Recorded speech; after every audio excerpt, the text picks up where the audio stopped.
Om Bhadram Karnevi Shrinuyama Deva Bhadram Pashe Makshabhirya Jatraha Sthirairangai Tushtavagum Sastanubhihi Vyashema Deva Hitai Yadayuhu Swasti na Indro Vriddhashravaha Swasti na Pusha Vishwavedaha Swasti nastarksho Arishtanemi Svasti no बृहस्पतिर्दधातु Om Shanti Shanti Shanti.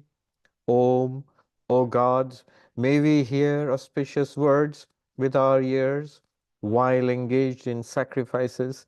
May we see auspicious things with our eyes while praising the gods with steady limbs. May we enjoy a life that is beneficial to the gods. May Indra of ancient fame be auspicious to us. May the all-knowing Pusha, god of the earth, be propitious to us. May Garuda, the destroyer of evil, be well disposed towards us. May Brihaspati ensure our welfare. Om, peace, peace, peace. We are studying the Mundaka Upanishad, and we are almost towards the end, the final mantras, the climax of the Upanishad. We are on mantra number 5. We're going to start mantra number 5. So in these mantras, the result of all of these teachings is given. Result is moksha, liberation. And that is described in quite a bit of detail. And some of these are very important, very sublime, poetic, but also philosophically very important for Vedanta, these mantras. What happens when you become enlightened? What is the result, especially for this cycle of birth and death? How does that come to an end? What constitutes freedom? And this is the source on which later Vedantic doctrine, what we talk about in other Advaitic texts, which are much later, they all trace their teachings back to such Upanishads. So it's important. Mantra number 5. Samprapyainam rishayo jnana triptaha kritatmano vitaraga prashanta te sarvagam sarvata prapya dhira yuktatmana sarvameva vishanti. I'll read out the translation and then go into the explanation. The translation is 5th mantra. Having attained this, the seers become contented with their knowledge, established in the self, freed from attachment and composed. Having realized the all-pervasive one everywhere, these discriminating people, ever merged in contemplation, enter into the all. Again, lot to unpack here.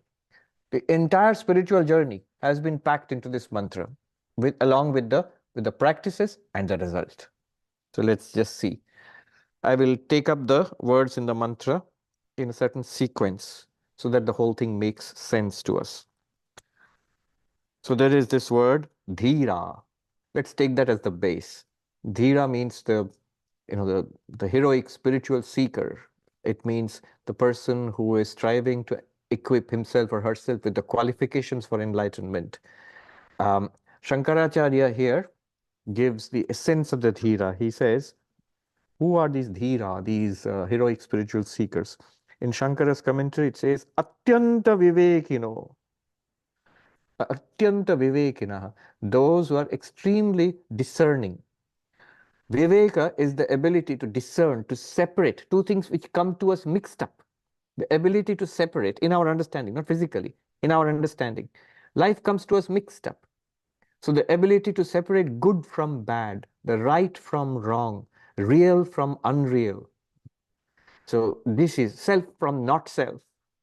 This is Viveka. Viveka means to be able to separate, distinguish. So only when we have distinguished, then we can pursue the right and give up the wrong. Then only we can realize what is real and what is an appearance. Because it's all coming mixed up to us. Then only we can realize what is the self and what is the not self. So first is viveka, and this is the quality of the dhira. But it's not enough to know.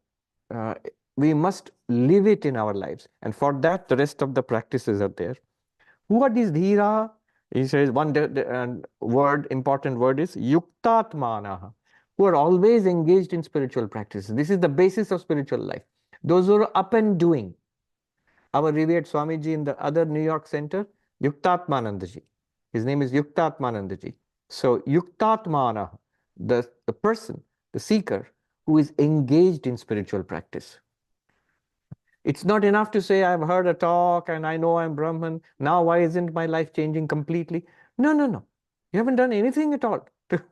So the real spiritual seeker is up and doing. Sri Ramakrishna gives many examples. One of the most striking examples he gives is that of a thief who late in the night has got news that just beyond this thin wall, thin mud wall, is a pot of gold. Now, will he get sleep at night? Will he not be up and doing how to break through this thin wall to get that pot of gold? Similarly, the spiritual seeker knows that I want God realization, I want enlightenment. And he knows that it's possible. If I try, it's possible. One young man came to become a monk, and the president of the order at that time, Swami Bhuteshanji, the young man said, I want to realize God. I want to be enlightened. Please bless me. And a very remarkable blessing. He said, if you try, you will get it. This is slightly conditional. You must put forth some effort yourself. It's true, we do. We do. But that's the importance here. Yuktatmana. What should you try? Try all the 4 yogas. Start working. Be devotional. Repeat your mantra. Try to meditate. Serve others without any without any selfish desires. Be selfless and engage in jnana yoga. The shravana, manana, nididhyasana, hearing and reasoning and meditation. So there's a lot to do. Karma yoga, bhakti yoga, dhyana, meditation, and jnana yoga. Lot to do. Yuktatmana, who are constantly engaged or up and doing, hard at work at God realization, at enlightenment, in spiritual progress. Then what happens? If you do that, then the next term which is important is Vitaragha. 3 terms, Vitaragha, Prashantaha. And then, all right. So Vitaragha means those whose minds have been purified of strong vasanas. Vasanas are our worldly vasanas which pull us towards kama kanchana, towards lust and gold, like worldliness. We're driven by that. Most people in the world are driven by that. But that has to be purified. Sri Ramakrishna said the one condition, one must overcome this drive for worldly pleasure seeking and worldly acquisition. So, Vitaraga, those who are able to overcome their raga dvesha, these strong attractions for particular things in the world and strong repulsions for other things. Because of these, people are continuously 24 hours engaged in the world, trying to rearrange the world so that what we are attracted to, those things will be with us. What we are repulsed from, what we don't want, somehow we will escape those things. But we are destined for failure or for only mixed success. Because what we get in life, good and bad, it really depends on our past karma. So what we should do is, if we are spiritual seekers, like the surfers ride the waves in the ocean, similarly, the waves of karma, results of karma are coming to us. We should be able to skillfully negotiate that so that it takes us continuously towards God realization. And the way to do it is nishkama karma. Karma is coming, and the activities we are doing, results are coming, but do it without any worldly desire. Do it only with the desire for God realization. Do it only with the desire that karma yoga will give me purification of mind. Obstacle towards God realization, raga dvesha, impure mind. Then what is the solution? Pure mind, chitta shuddhi. What is the method? Karma yoga, selfless life. Because the greatest impurity is selfishness. Everything, name, fame, pleasure, achievement, wealth, everything must be for I, me, this one. This strongly binds us to this little personality. What we are trying to achieve is just the opposite. I am the one reality in all beings. At the same time, if I hold on to these things which bind me strongly in this one personality, I'm pulling in two different ways then. I'm trying to confirm myself in this little personality. At the same time, I'm trying to say I am the all. It's not possible. So we must loosen this body identification, this little personality identification. And the core of this identification are these impure desires, vasanas. So the first problem is impurity of mind. Solution is purity of mind. And karma yoga is a powerful way of doing that. Vitaraga, what happens? The strong likes and dislikes weaken. The mind is purified. A freedom, a lightness, a peace, an even-mindedness. No such strong ups and downs. Strong ups and downs are a sign of uh, strong vasanas, likes and dislikes in the mind. So it kind of evens out. A calmness comes, a purity of mind comes. Vitaragaha. Shankaracharya here, it says, Vitaragadi doshaha. So the defects such as raga dvesha, likes and dislikes, you transcend them, you purify them, they lessen. They lessen their hold upon us. Then the second thing is, second level problem is scattered mind, flickering mind. And the mind must be steady. It must hold on to the truth. It must hold on whether you're doing bhakti, whether you're doing meditation, and of course, whether you are doing the Vedantic inquiry. The mind which you're going to use must be steady. In the Kathopanishad, remember, we were introduced to the chariot analogy. The chariot analogy. The body is the chariot. The senses are the horses. And the sense objects are, of course, the roads the horses are running on. But the mind is the reins by which you control the horses. The reins by which you control the horses. It's like the steering of the driver. That must be steady and fixed and responsive. If it is loose, then you can't control the body and the senses. You can't control the chariot and the horses. So who is the controller? Who is the driver? Not you, not us. We think we are the driver. No, no. It's buddhi, intellect, the one which takes decisions. Buddhi is the driver. Then the self, you, the real you is the passenger. And the journey is from not knowing the real you to knowing the real you, from the apparent self to the real self. So that's the beautiful analogy of the chariot. Now there, the mind, they say samanaska, attentive mind. Mind, what is now very popular, mindfulness. Attentive mind, focused mind, concentrated mind, ability to take hold of something and then hold it until it is achieved. We catch hold of many things and let go. We catch hold of the right thing also, but then we let go. That's our problem. Shankaracharya translates as prashanta uparata indriyaha, where the senses have been brought under control. A settled mind, undisturbed mind, not a mind which is continuously disturbed by the garbage being brought in by the senses, things to be seen, things to be heard, smelled, tasted, touched. That kind of mind is continuously in turmoil. So when the senses are brought under control, the mind becomes steady and fixed. This is called prashantaha, peaceful. Then what happens? It says, samprapyaenam. The jnana triptaha samprapyaenam. The third level is, so ignorance is removed by knowledge. So by knowledge, you take up the course of practice of jnana yoga, which is shravana, hearing and studying Vedanta, and thinking about it till one gets clarity. After getting clarity, meditating upon it till it becomes a living reality. That becoming a living reality, he calls it here, samprapya, attaining which. Shankaracharya explains,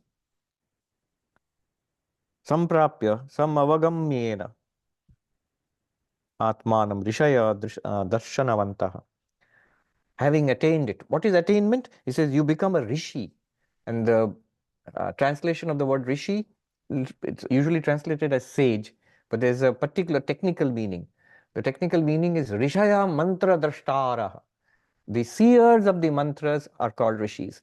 Here Shankaracharya takes it as rishaya darshanavanta, those who have seen. Not only those who have read books, those who have heard the lectures, And those who have attended classes, those who have meditated, those who have done bhajan, those who have done arti, those who have given in charity. No, no, no. Ultimately, it must be, you must be, I must be, Rishaya, Darshanavanta, the ones who have seen, the ones who've seen the truth. What is the truth? That you are the self, you are Atman. It must come to that finally. What will happen then? He also says, Jnana Triptaha. You'll be fulfilled by knowledge. When you see, what the result will be, Tene, Shankaracharya explains, Teneva Jnanena Tripta, na bahyena Tripti Sadhanena, Sharira Upachaya Karanena. Tripta, fulfilled. By this knowledge, you will be fulfilled. Your happiness, peace of mind will come by this by what you have seen. What seen about yourself.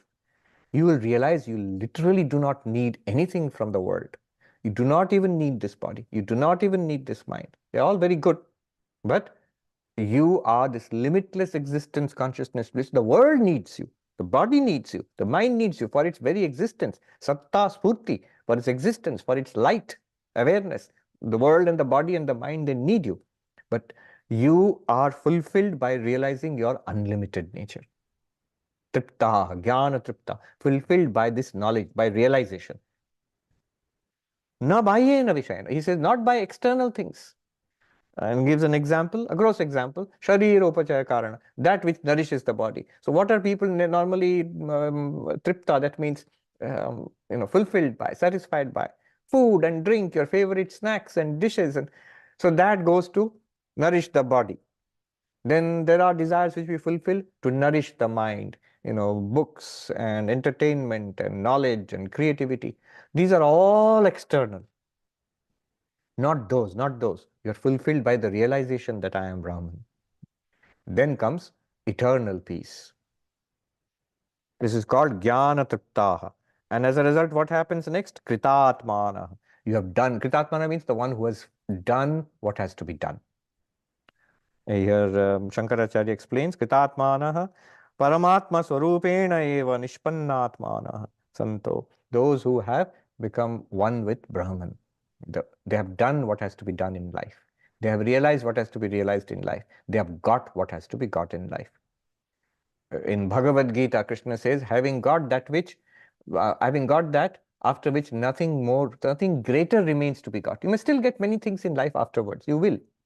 And we'll see why you will get many other things in life afterwards. But you will never consider anything afterwards to be any greater than what you have got by this knowledge. Nowhere close. This is called Kritatma. There's a person who has got, Krishna says in the Bhagavad Gita, Yam labdva na chaparam labham manyate tatodhikam. Having attained which, got which, gained which, one does not consider any gain in future to be greater than this. And he also adds there, Yasmin sthito dukkhena gurunapi na vichalyate. Established in which, the greatest of sorrows, which means, by the way, sorrows will come, even great sorrows may still come. And we will see later why great sorrows, good and bad things will still come from the enlightened one. But you will not be shaken by any of them. Dukkhena gurunapi na vichalyate. It cannot shake you. This is called Kritatma. In Panchadashi, the author Vidyaranya Swami says, why is an enlightened person so satisfied, so happy, so fulfilled? Because he says, he has done what has to be done in life, one. He has realized what has to be realized in life, two. And he has got what has to be got in life. For the first time, you are fulfilled in life.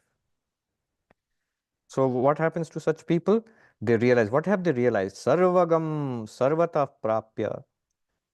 Attains that reality which is everywhere, all pervasive. And Shankaracharya here makes this important comment. He says, Sarvagam, sarva vyapinam, akashavat. Just like sky pervades the entire universe. You have this, you realize that which is not limited. It's not in one place and not in the other places, not like that. It's not in one time and not at other times, not like that. It's on one thing and not in other things, not like that. So beyond limitation of space, time, and object. It's everywhere There's no place you can go where you will find that which you had realized yourself to be will not be available. There's no such place. Wherever you go, it will be available to you. It's not that it's only in the Himalayas and not in New York or something. No, it's everywhere equally. Then it may be more easily manifest in some places. I'm not denying that. Careful. In a meditation hall, in a sacred place, in a holy place, in the company of a holy person, that reality may be much more easily accessible, much more manifest, no doubt about it. But you'll realize it's always there. It's always there. It's there everywhere, number one. And number two, it's always there. It's not that you will realize it after death or after going to heaven or after something, after a particular experience. No, you will realize even when you get this knowledge, you will realize it was there always. It was always there. And it is you. It's Atma, it is self.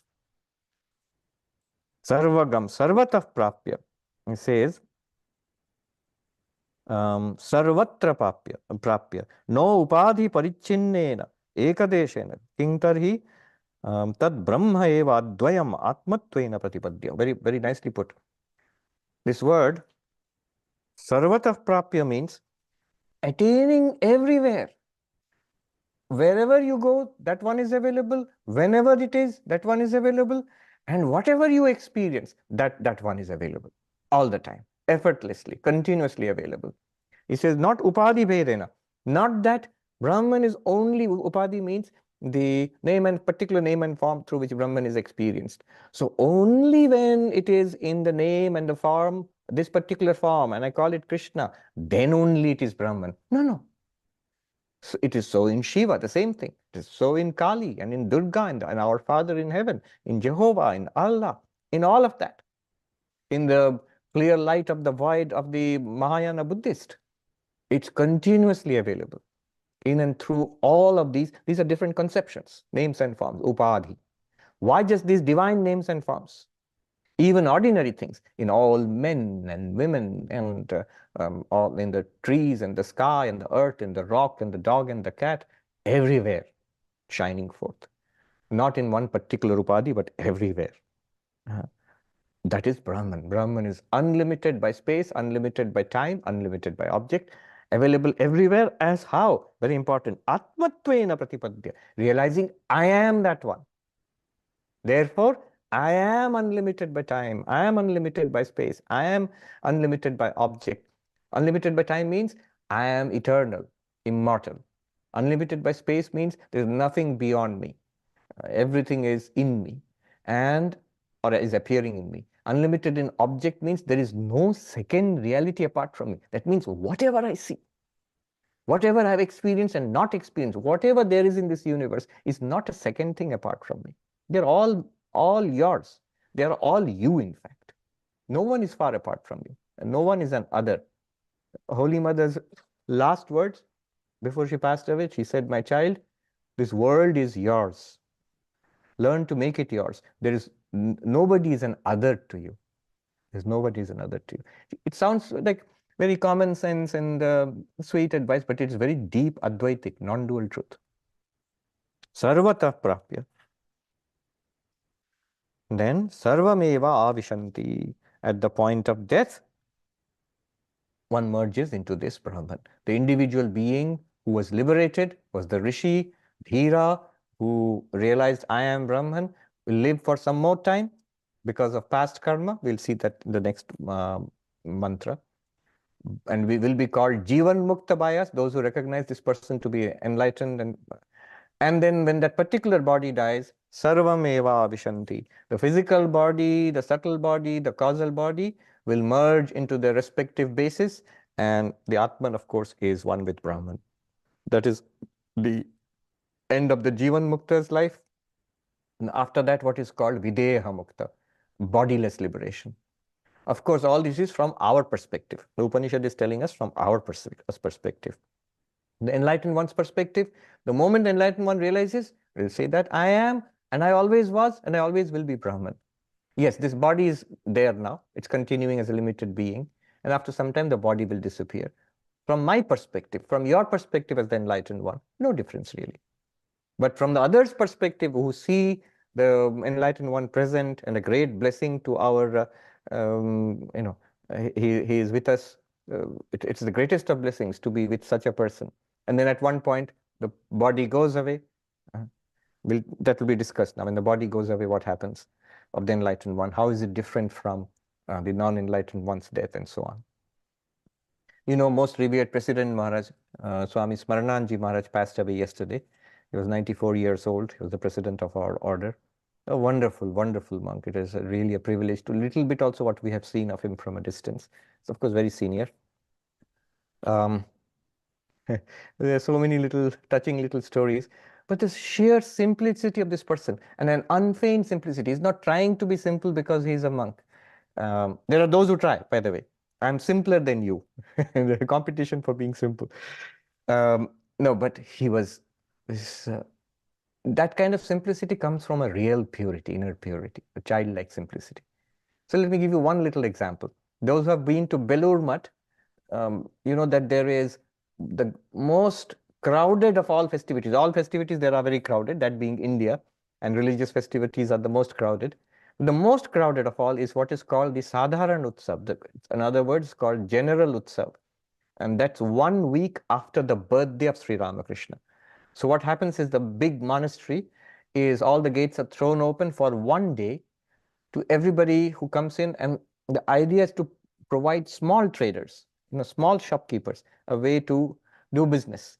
So a cloth seller, a toy seller, somebody who's selling coconut water, little stalls. There are literally hundreds and hundreds of little shops and hundreds of thousands of visitors throughout the day. That's the only day in the year where the gates remain open from the morning till night.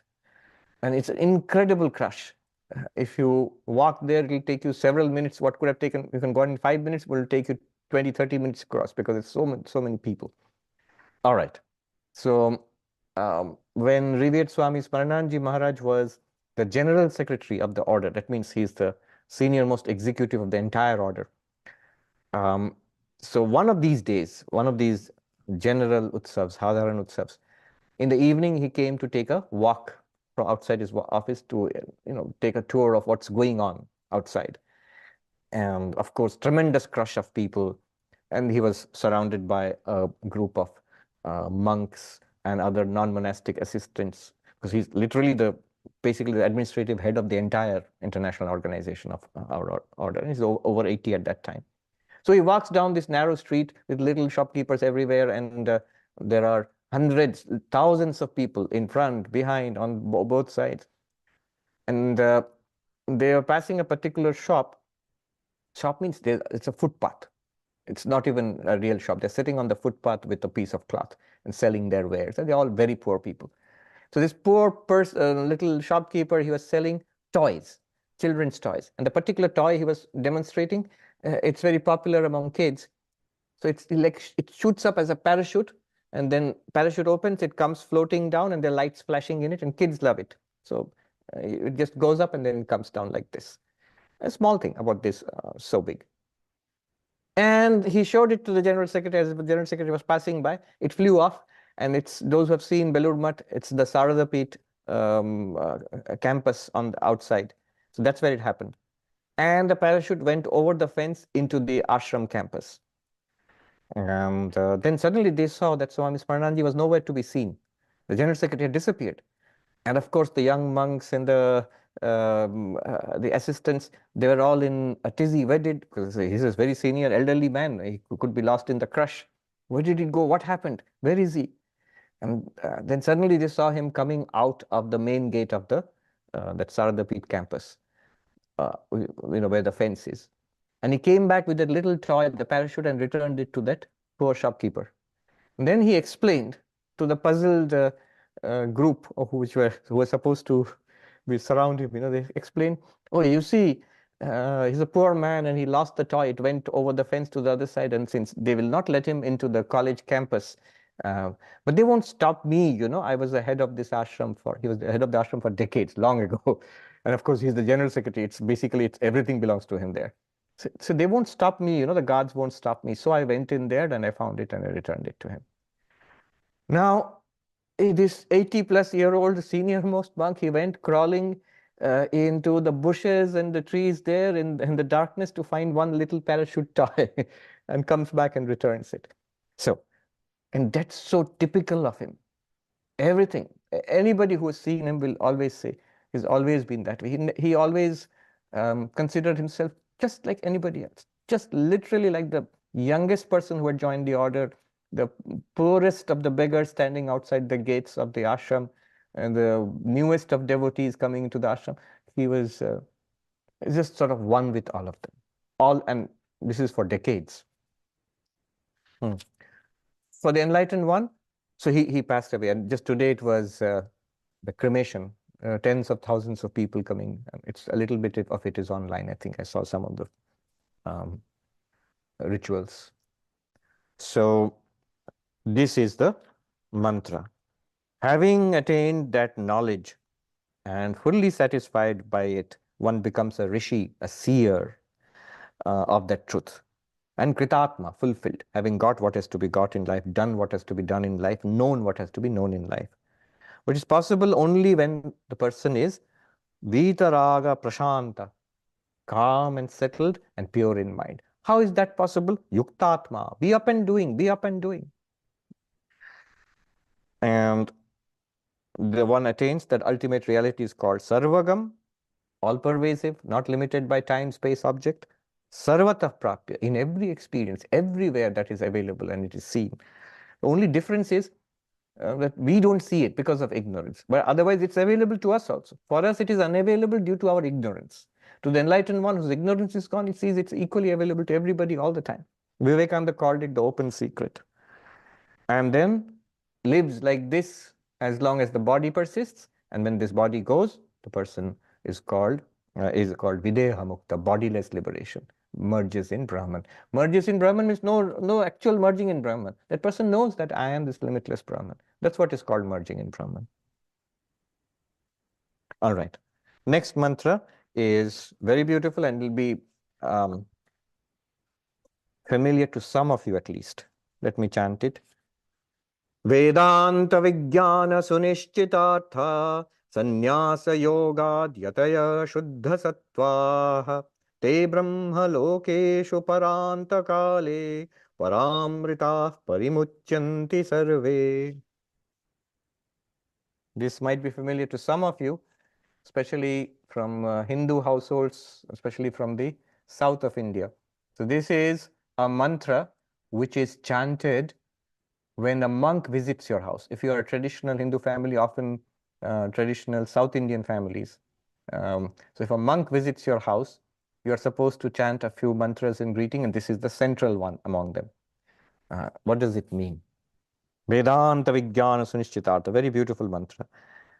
Those to whom the entity presented by the Vedantic knowledge has become fully ascertained, those who are assiduous and have become pure in mind through the yoga of monasticism, all of them at the supreme moment of final departure become identified with the supreme immortality in the worlds that are Brahman, and they become freed on every side. All right, we'll see unpack this. So when the monk comes, this is chanted. What does it serve? It shows to the householder who's receiving the monk the high spiritual goal of life embodied by that monk. It also reminds the monk what he's all about, why he is wearing that. Somebody said, why do you wear an orange bathrobe? No, sorry. Said, why do you wear an orange bed sheet? So why are you dressed like that? What is the meaning of being a monk? So the monk is also reminded, and the householders who are receiving that monk, they are also reminded of this high goal of spiritual life. So let us look at the words. Vedanta Vijnana Sunishchitartha. Such a beautiful term. Vedanta. What is Vedanta? Vijnana, a science. The body of knowledge called Vedanta. Sunishchitartha, artha, the purport of it, the meaning of it, the point of it all. Sunishchita has been ascertained, has been clarified. These are the ones who have ascertained the final purport, the essence of the science of Vedanta, the body of knowledge called Vedanta. Who are these? These monks. So Vedanta Vijnana Sunishchitartha. The whole thing refers to the monks whom you are greeting. Vedanta, of course, we know, it is the final conclusions, the teachings of the Vedas found in the Upanishads, like this Upanishad, for example. So, Vijnana, knowledge. What is the purport of it? Artha, what is it? It has been put in, it can be put in very simple terms. Brahma Satyam Jagat Mithya Jiva Brahmevanapara. There is an ultimate reality, existence, consciousness, bliss, limitless existence, consciousness, bliss. What is this world? It's an appearance in that ultimate reality, Jagat Mithya. What am I? You are that ultimate reality, Brahma, Jiva Brahmevanapara, and you are nothing but that. That is an important thing. You are nothing but that ultimate reality, which means you are not what you think you are. This little body, this little personality, that's a mask you're wearing. It's not it has a beginning, it is changing, and it will have an end. But you don't begin with this body. You will not die with the end of this body.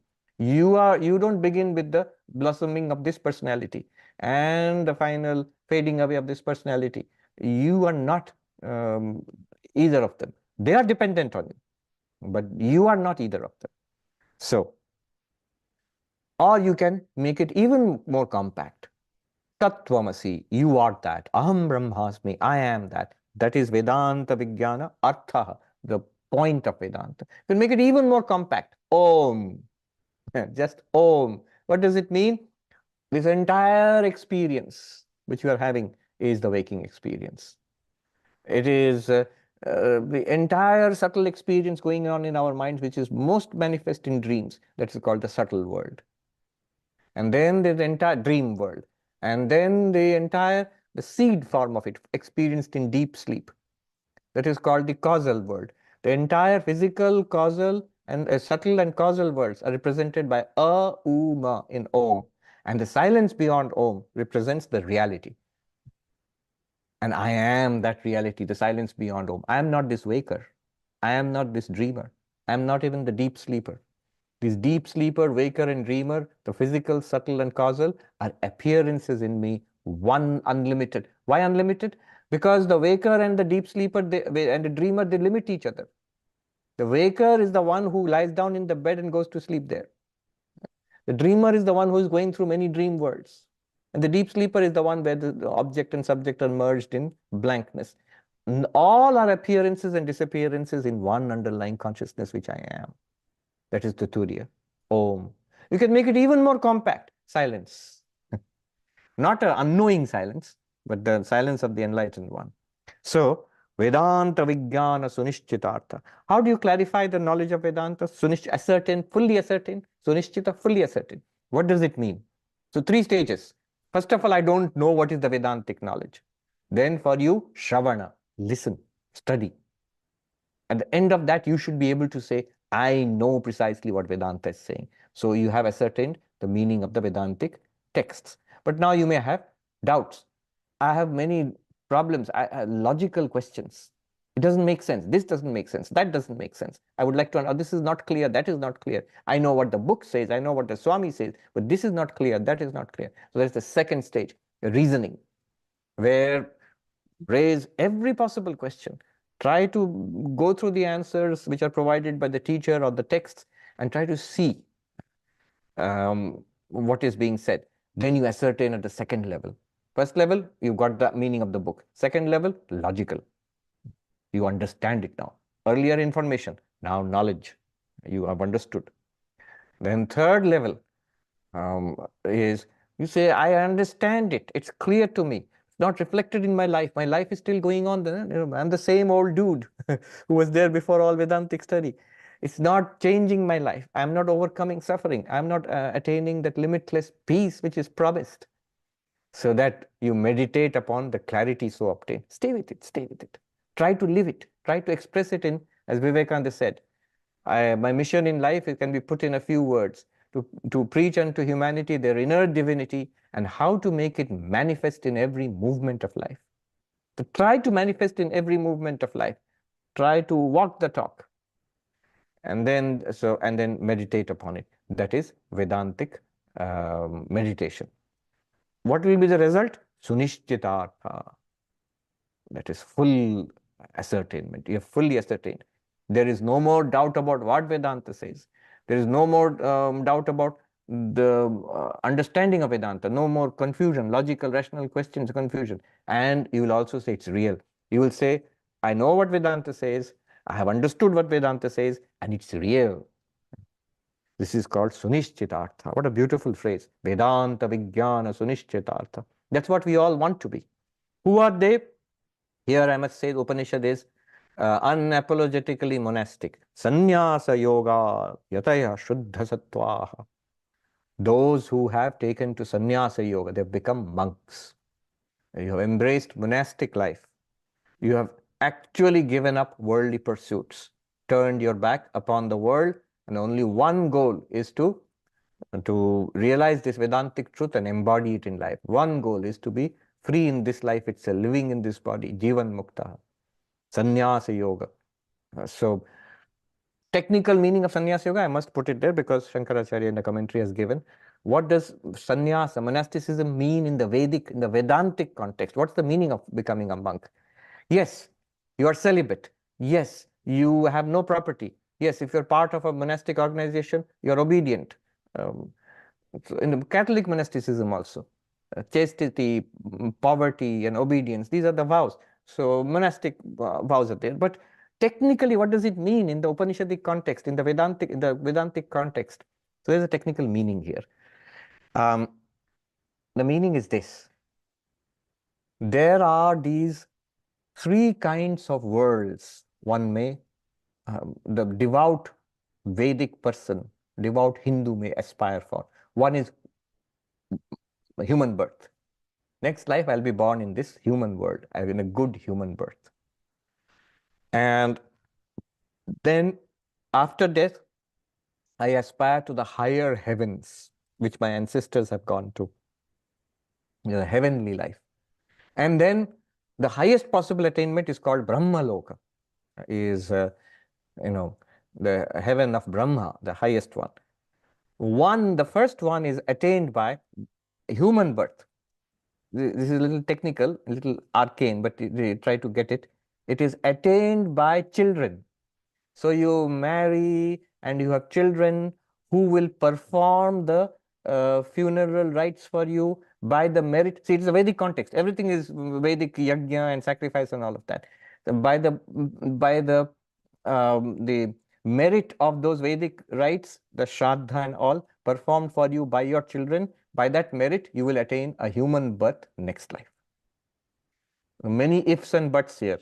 First of all, you have to marry and you have to have children, and the children should be willing to perform the Vedic rites for you. And you have to believe in all of this, that this will propel you to a human birth next life. So anyway, that's the first goal. People want that. The second goal is heaven, attainment of heaven. So even here, in the Katha Upanishad, in the Mundaka Upanishad, we had a section on Vedic rituals, which will take you to heaven. Nachiketa's second boon was about what will take me to heaven, because he saw his father and uncles and all, they were performing these things. That was what's going on as religion. So you go to heaven. There's a second goal. After death, I will go to heaven and stay there. For that, I have to perform certain Vedic rituals, which will give me a lot of merit. Even now, I've seen, in the United States, I've seen a very devout Brahmin family. They invited me, and I will not say where, but they invited me for a ritual. It's a very big ritual, very expensive. With some of the bigger ones tend to be very expensive. They had got priests over from India and so on and so forth. But all of it was a Vedic ritual to gain merit, so which will presumably propel the performer of the ritual to higher lokas and all. That is not Vedanta. In fact, all of these are to be rejected. That's what Vedanta is going to tell us. You have to go beyond all these. That is the ritualistic religion. That is the conventional religion. This world and the next world, I'll be happy. I'll still keep going around in this merry-go-round. That is not what Vedanta is about. Not any kind of spirit. All kind of spirituality takes you beyond this. This is all within the realm of cause and effect. All within the realm of karma. So that's the second goal. The second goal, heaven. Third goal is highest heaven, which is attained by certain Vedic meditations called Vidya, which will take you to the world of Brahma, the highest possible attainment in the Vedic hierarchy of heavens. So all of this I'm summarizing. It says, putrena manushya karmana pitrilokaha, vidyaya devalokaha. This is a phrase used in the Brihadaranyaka Upanishad. By children, you attain the mortal world. This is a secular meaning also and religious meaning. Secular meaning, of course, is you continue in this world as your children. That's why people have children. So that's a goal, and that's a primary driver of human life, family and children and all that. Then the next goal is karmana, by Vedic rituals, pitriloka, the heavens of ancestors. Remember, all this these are not teaching. This is all supposed to be given up. This is the meaning. I'm explaining the meaning of sannyasa. And third is vidyaya, by Vedic meditations, devaloka, brahmaloka, the highest heaven, the attainment of that. All of these are temporary. You come back from them again, and you go around in the cycle of birth and death. What is sannyasa? Sannyasa is giving up all these. A monk is supposed to give up the desire for children and the attainment of continuity in a biological sense and the attainment of human births. Give up that desire. Give up ritualism to attain a variety of heavens, which are just continuation of this world in other worlds. Same thing, repeated. And give up even the highest religious goal of Brahmaloka. All of them, what might be called, it's literally the seventh heaven. They have a gradation of heavens. The seventh heaven is Brahmaloka. Give up all heavens. Vivekananda says, all heavens and hells do I give up. Hells I give up by giving up bad karma, sinful karma. Heavens I give up because I am not doing the good karma for getting heaven. I am doing the good karma as chitta shuddhi, purification of mind. All right. That is called sannyasa yoga. Now remember, this is what is done in Vedantic sannyasa, which is what technically, so when I am a Vedantic monk, this is what I stand for. This is what anybody who is a spiritual seeker has to do. You may not be a formal monk, but it's literally true. You want to realize yourself as Brahman. That means you want to go beyond cause and effect, beyond this world of birth and death. That's what you want to do. That's what you're claiming. I want to do that. That basically is the essence of monasticism. So internally, you have to be monk-like. Internally, one has to be monk-like. I have seen through this world. Buddha himself says, upon enlightenment, very beautiful, Edwin Arnold's poetry, The Light of Asia, I think. So there he says, what is Buddha said when he stands up and he has paraphrased it, Edwin Arnold. He says that I have seen through your house of illusion that no more shall you build these prisons for me. That means this game of life is at an end. That means this game of life and death. So sannyasa yoga, this is sannyasa yoga. It's a very powerful, it's kind of the most profound step that you have to take. Mentally, everybody. If somebody becomes a monk without mentally accepting this, it's a tragedy. And if somebody does this mentally, that I really don't want any more of this continued existence, another birth and another birth and another birth. Birth, not just birth, it means another death and another death and another death. I don't want any of it. So that he or she is a monk, sannyasa. Yatayaha, another name for monk is yati. So yati means monk. But technically, the word yati means person who's up and doing. Gambhiranji translates it as the assiduous. There must be spiritual struggle. Vivekananda, when he toured India on foot, going from place to place, he saw thousands of monks. He says, is this a mockery? Thousands of people living on public charity and behaving like beggars? Is it possible for all to be meditative and studious and devotional? No. And he said, monks will do all the spiritual practices and they will work for the welfare of the society which feeds them. And that's how he introduced this huge karma yoga. Schools, colleges, hospitals, relief activities, all of that. That will be one form of sadhana for this group of monks, the group of monks he started, us. And of course, you will carry on your meditation, your devotional practices, and your Vedantic inquiry. Why wander around uselessly like a bunch of beggars? Yatayaha, those who are up and doing. Shuddha sattvaha, with their minds purified. So these people, you cannot remain in this way if the minds are not purified. You'll be dragged down again and again into worldliness. Shuddha Sattvaha, minds are purified, Sattvic minds. What happens to them? At the point of death, te brahmalokeshu parantakale. So parantakale, at the final end, the big end, end of all ends. So here is the difference between the end, the death of an unenlightened person, and the death of a Jivan Mukta, enlightened person. In the death of the unenlightened person, what happens? His physical body dies. But the subtle body and the causal body with the reflected consciousness goes on to other births and other lives. It will go to one of those heavens which the person has hopefully worked for. If the person is a very nasty kind, will go to one of the hells. And then come back again. That individuality will come back again, be born in this human birth again to carry on further spiritual evolution. This is the story. And it's a story because the enlightened one will consider this whole thing to be a story. But for us, it's practical.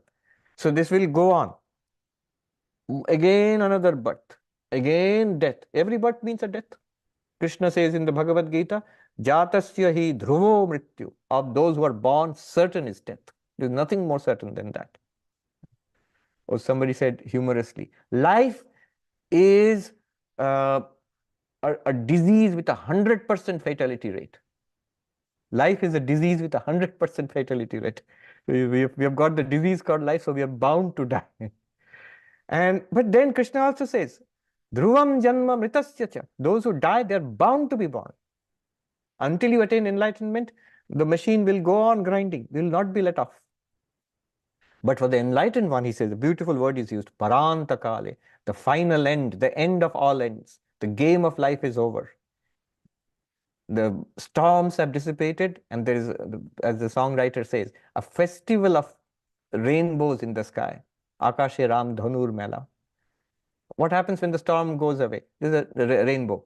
So there's a festival of rainbows in the sky. What happens? The cosmic game of your life has ended. After countless births have gone by. And this is the culmination where you realize you're set free from this, Vivekananda says, this cage, bamboo cage, which has imprisoned the lion of Vedanta. This is low lion of Vedanta, burst forth from this little ramshackle cage. Don't let it imprison you anymore. Parantakale. Exactly what happens at that point of death, we will see next. Then where will this person go? Brahma Lokeshu will attain to the worlds that are Brahman. Shankaracharya explains here that there's no world called Brahman. It realizes that you are Brahman. The individual merges into Brahman. That is also a way of speaking. Really, the truth is, this limitless Brahman I am, always have been, always will be, that is realized from the enlightened one's perspective. And from our perspective, that which was the individual enlightened one has now merged with the all, as Vivekananda says, the I has all become and the all is I and peace. That's the end of his song, Song of Sannyasi. The I has all become, the all is I and peace. Parantakale, paramrita, parimuchan. So, and then another point he makes, the worlds, attain the worlds of Brahman. There are no worlds of Brahman. Shankaracharya explains there, because there are many, many spiritual seekers, many, many who will become enlightened while living Jivan Mukta. So from their perspective, as if they attain many, many worlds of Brahman. But basically, they realize that we are all that same one limitless existence. Paramrita. Paramrita means the Paramam Amritam, the highest immortality. See, we who are going through life and death, in one sense, we are immortal. We don't get destroyed at death. Nobody is destroyed. Krishna says to Arjuna, "Oh Arjuna, all these kings and warriors you see arrayed around, and they have been here earlier. And they will be here after this life also." Which means we are going through this cycle of birth and death. Many births, many deaths. Do not be afraid that death will destroy us. But that's not true immortality. It's actually a sort of mortality plus, more mortality. In one life we die once, but this means that we will keep on dying from death to death. Upanishad says, the one who sees difference here, naneva pashyati, one who sees difference here, one who sees multiplicity here, that one will go from death to death. Mrityu sa mrityu mapnoti. For the one who sees non-duality, the realization of the truth, that one will attain immortality. That is called the highest immortality. Not this birth and death, not that. Parimuchyanti sarve. So they are merged in Brahman. They are liberated. Parimurchanti Sarve means liberated from all sides. Shankaracharya gives the example of a pot being broken. So the space in the pot is merged in the great sky. But there is no merging of the space in the great sky. The fact is, the space enclosed by the pot and the great sky, Akasha, they are same. They always were. If you ask the space, oh, so you must be very happy. You were enclosed in a little pot. Now you are free you're merged with your granddad, this vast space. You say, I am always that. You and your little pot have done nothing to me. You built a pot enclosing up, you think you've enclosed me. But space encloses the pot. Pot doesn't enclose space really. The pot is in space. Space is not in pot. But it seems like that. The moment we enclose it, Sri Ramakrishna says, you have 10 pots and then you enclose 10 pots and the space in that, it's empty pots. But you name them 1, 2, 3, 4, 5, 6. Then you'll see very soon you will start thinking of the first space, second space, third space. It's the mind which says that is space number 1, this is space number 2, because they have been labeled 1, 2, 3, 4. Nothing has happened from the perspective of space. Nothing has happened from your perspective. And so this is realized. Paribhuchan, from all sides you are liberated. From all sides you are liberated forever. That one we'll have to do next. The exact mechanism. What happens at the death physically, mentally? What happens at the death of an ordinary person? What happens at the death of the Jivan Mukta enlightened one? That is the 7th mantra. And that distinction will be drawn in more detail. From here on till the end, it is just this living liberation and liberation after the death of the body. Just liberation, moksha, the result of it all. That's going to be discussed. Quickly now, a look at the questions. Mary Eli says, is it necessary to believe in God? You mentioned faith last week, and seems to imply a personal God who's looking out for the person, as in Christian belief. Or are you referring to consciousness divine that is the purpose of the world and all of beings? Still seems that there is randomness. Yes. Is it necessary? Straight answer, no. There are Advaitic texts which go straight to this truth that you are Brahman without taking the God route. But I must mention, in all honesty, the traditional Advaitic texts, they all give a role for Brahman, Saguna Brahman, Brahman with attributes. So when you talk about this world, we as individual beings, here is the cosmos before us. And the Vedanta will always say there is just as there is consciousness associated with an individual being, which is I or you and these people, there is a consciousness associated with all beings, the entire universe, and that's God. Consciousness associated with all bodies and minds, this entire universe, is called Virat. We studied it in Mandukya Upanishad. That's the cosmic form of God. Consciousness associated with all minds, all of our minds, is called Hiranyagarbha, the cosmic mind. And consciousness associated with our causal bodies, each of us has a causal body, is called Ishvara or Bhagavan. Consciousness with Maya is Ishvara, God. Consciousness with Maya plus all subtle bodies, all minds, is cosmic mind, Hiranyagarbha. Consciousness associated with Maya and all minds and all the entire physical universe is called Virat, literally meaning the vast. So just as we have, as individual beings, your pure consciousness, but limited by one causal body. We had a name for that in Mandukya called the deep sleeper, Pragya, if anybody remembers. Then we are the consciousness associated with our mind. In dreams, it is most evident in our dream world. I, the consciousness with an individual mind, I play out my dreams. That is called Taijasa, the fiery one in the Mandukya language. And then I, the consciousness associated with this physical body, one physical body, is called Vishwa. Similarly, there is a cosmic body, cosmic mind, and cosmic causal body called Maya. That is God. Now, you might still ask, if you are following carefully, you might ask perceptively that still that would be faith. Because I exist in this body and mind, I know it for sure. And this physical world is presented to me, I know that for sure also. This is my experience. But that there is a consciousness behind this entire physical world, that is a matter of faith, you might say. It's logical, sounds logical, but it's still a matter of faith. That is true. It's a matter of faith. If you do not accept that, it's still possible. You can go straight to the realization, I am the limitless existence consciousness place. But the traditional path lies through God. But it goes beyond God. In Advaita Vedanta, it goes beyond God. Just as it goes beyond the individual, it also goes beyond God. Girish says, are God realized or Jivan Mukta? God realized, self-realized, constrained by the space-time causation framework, or can they transcend? Can they perform miracles? Okay. First of all, are they constrained? No, they are not constrained in the sense they are Brahman. You are Brahman. So from the Brahman perspective, you transcend time-space causation automatically because you are Brahman. Time-space causation is part of the dream. However, now, can the individual Jivan Mukta, the individual enlightened one, on the stage of time-space causation, perform miracles, which are called siddhis in Vedanta, in yoga in Vedanta? Can they do that? There, the answer would be not necessarily, but it is often seen to be so.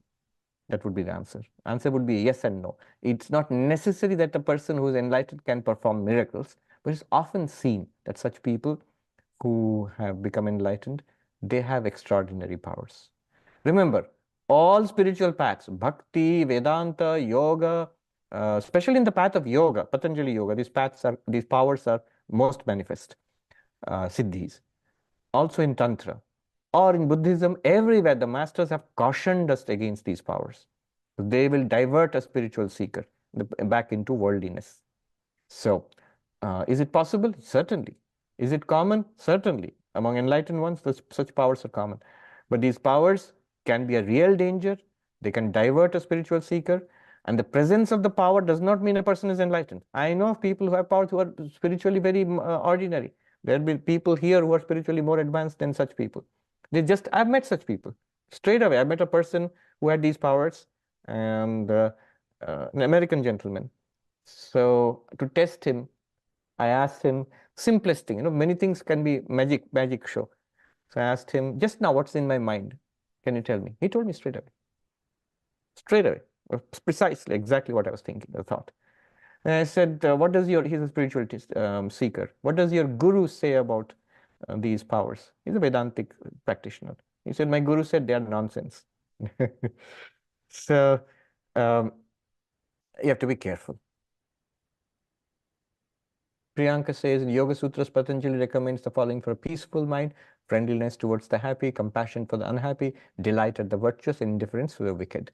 Could you explain the last point? Is it only internal indifference? How to replace anger with indifference? Indifference is not a good word. Upeksha, that is, for those who harm you directly, upeksha. Don't take the harm into account. The problem is, if you take the harm into account, natural reaction is anger, and the one who gets angry, first of all, destroys or damages his or her own spiritual path. You can take corrective action. You can stop the person from doing evil. If you're an activist, you can work for remedying the situation, all of that without anger.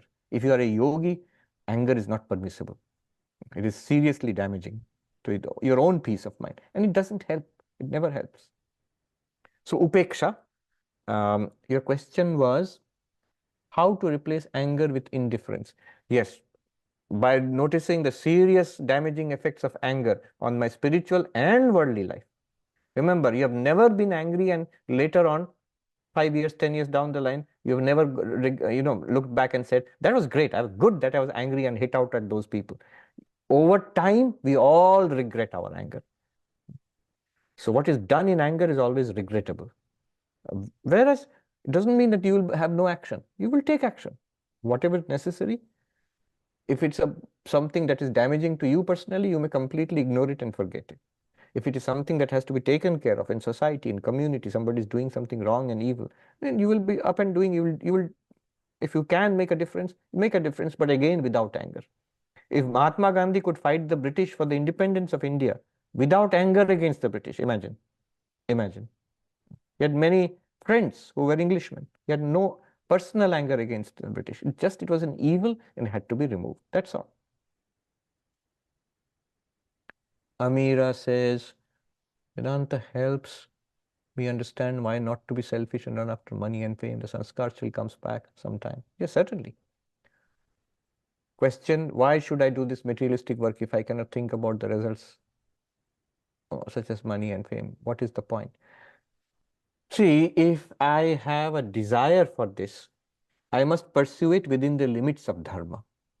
That's the only way to overcome. And think about the defects of pursuing pleasure and accumulation. Also, remember, whether you are a monk or a householder, there are no free lunches. You have to take care of yourself, stand up for yourself. You have to have a job if you have a family, if you have to take care of, if you're staying in society, you have to take care of yourself. But Vivekananda said for monks also, yes, the society takes care of you, but you should take care of the society. So your time and energy should be devoted to those who are helpless in society, to take care of them. So one should pursue. The job has to be done. If it's something that you have taken up, a role in the world, you are a manager of a company or you have taken up to earning money, do it well. If we don't do our worldly duties well, we will not do sadhana well also. That's another thing. It's a same mind. We have the same mind. So when it is a time for meditation, there also we will be lax and unmotivated. More difficult, continue being ambitious. Instead of being ambitious and hardworking about the world, be hardworking as karma yoga. Do it really well, earn the money which is necessary, but do it as the worship of the Lord. Brinda says, why Shravanam is greater than any other way in attaining knowledge when it's experienced through anything and everywhere.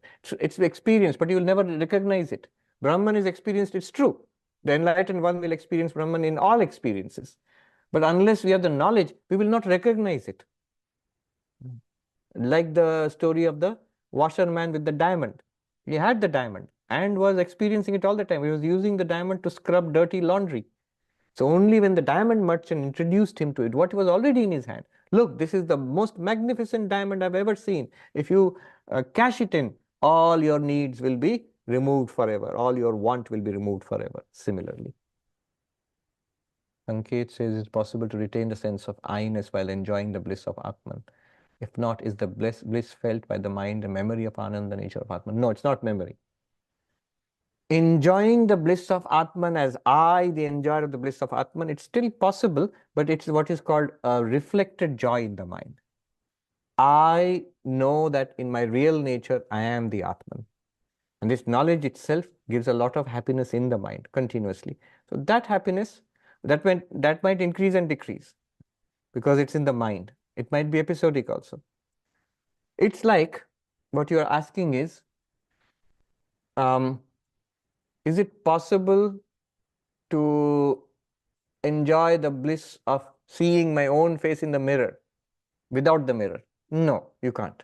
When you have a mirror, you can see the face, but remember, the face and the joy you're getting at seeing your own beautiful face is you're seeing a reflected face. So the joy you get at seeing the face, the joy the enlightened one gets in the mind is also a reflected joy. The bliss of the Atman, that is Atman as bliss, is not a particular feeling. It is that limitlessness of existence, consciousness, which itself constitutes bliss. Shankaracharya says, it's an ocean which you have within. You are that ocean. The spray from that ocean is what the world madly runs after as happiness. So it's reflected. Shanli says, can we get salvation just by doing rituals without having the teachings of Vedanta or Vedantic knowledge? Vedantic knowledge, you must have it. Vedantic knowledge is self-knowledge. If the problem is that I do not know my real nature, then the solution ultimately has to be, I have to know my real nature. If you still say after that, yeah, I know it, but I don't understand it, then mananam, understand it, what you know. And say, I know it and I understand it, but it's not real, it's theoretical. Then nididhyasanam, stay with it until it becomes a living reality. Without knowledge, it's not possible, at least in classical Advaita Vedanta. Does Videha Mukti signify that past karmas are burnt out? Yes, all of that will come in the next mantra. Unfortunately, we couldn't get to it today. I didn't want to rush it. It's a beautiful mantra. What happens to karma? What happens to the body? What happens to the mind? What's the difference exactly between the enlightened person's death and the non-enlightened, ordinary person's death? All those things in the next mantra. Parul says, which shloka did you say appears thrice in Bhagavad Gita in one of the recent classes?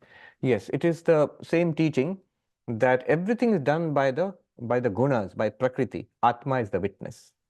We are ahankara vimuratma kartahamiti manyate. That's one of the things. It's in different, I don't remember the references, in 3 different chapters, at least thrice the same teaching comes. Everything is done by Prakriti, by nature. You are just consciousness, the witness of everything. And why are we deluded into thinking that we are this limited person doing things and experiencing things? Is because he says ahankara vimurdatma. The ego deludes us. So I, the pure consciousness, I'm not the ego, but I get identified easily with the ego. Being the ego, now I get deluded because the ego is very much connected with the mind and body. Whatever happens in the mind, I am thinking, I am remembering, I am enjoying, I am desiring, I am suffering. Whatever happens in the body, young, old, diseased, healthy, I do the Vedantic rituals. There's no Vedantic rituals. Vedic rituals are there, and of course, pujas have an effect on the mind to aid adhikari for spiritual pursuit, certainly. But when you come to Vedanta, if you are already ritualistic, good, you should reduce the rituals.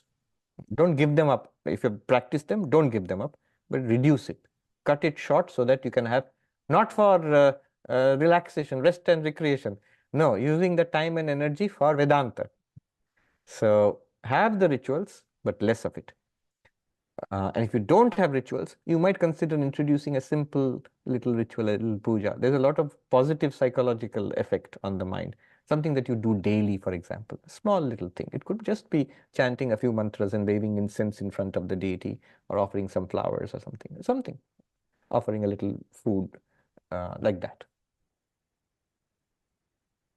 Do V. Srinivas Raju says people in the order of Ramakrishna Loka talk about Ramakrishna Loka, same as Brahma Loka. That's my view, that in all religions, theistic religions, there's a talk of a high heaven, which is a spiritual heaven. So the heavens which the sannyasi rejects are this world, the otherworldly heavens. But the spiritual heaven, Vaikuntha, Kailasha, Goloka, in the Vaishnava and the Shaiva traditions, the heaven, the Christian heaven, Father in heaven. What are those? Are they to be rejected also? No, those are also moksha. You go there, you will never be reborn again. But that is a devotee's way of looking at it. So you still retain your individuality and you go to the presence of God and you are never reborn again. So that's one kind of moksha. But there you go. The difference will be mentioned again in the next mantra. The Vedantic freedom, moksha, is freedom here and now. Right now the job is done, nothing more. There's no more coming and going. But the devotee's heaven, the Ramakrishna Loka, the Brahma Loka, the Christian heaven, the Islamic heaven, the heaven where you go and stay with God. And the Vaishnavas have a lot of analysis of these heavens. This is Salokya, Samipya, Sayujya, various kinds of freedom in these heavens, attaining some kind of freedom while retaining an individuality, not being reborn again. So that's also freedom. You'll never come back, but you'll enjoy the bliss of the presence of God. It's beautiful. But Advaita Vedanta says you realize the ultimate truth here and now, you are free. There is no coming and going. Even in the dualistic freedom, there is coming and going. At least there is going to that heaven. That much is there. The difference is the dualistic conceptions of freedom are all after death, there in heaven. See, after time, there. And in that heavenly body, you will get a divine body and all of that and stay with God. A very beautiful conception. All of it faith-based. And it is all time and space and object. Whereas an Advaitic realization is beyond time, space, and object, here and now itself. You are Brahman, that's it.